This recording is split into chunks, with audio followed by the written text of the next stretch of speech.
Gaw began to move through the woods closer to the cave. A slope led up to the opening of the stone outcropping that sheltered the den site of this pack.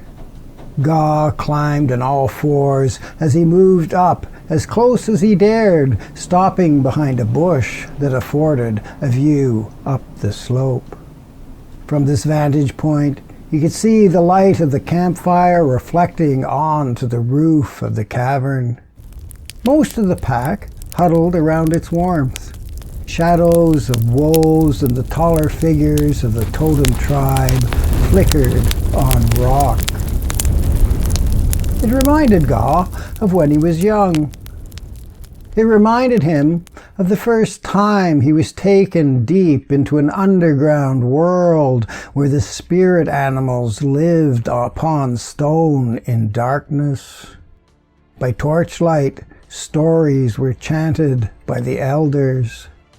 Damp echoes, firelight, silent, cold air. Crawling through the passageways to the cavern, it was as if he had descended down into his own dreams.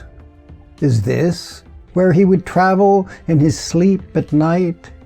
It was a place he had been many times before, but had never visited, and now he was there. 3 cuts were made across his forehead in parallel lines. Woad was rubbed into these cuts.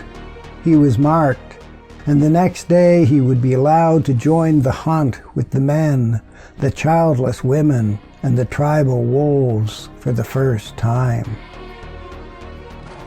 Gaw continued to watch the tribe. Sparks of the fire danced upward as more wood was thrown onto the blaze. At each corner of the cave mouth there were silhouettes. They looked out into the night. One of the silhouettes held his spear erect, yet he leaned to one side against it. His hair was white. This was rare, and it marked him. His time was coming. He had become the body of the one before him. He would become the body of the one who followed. To devour and lead was to know that one day you would also be the one to be devoured.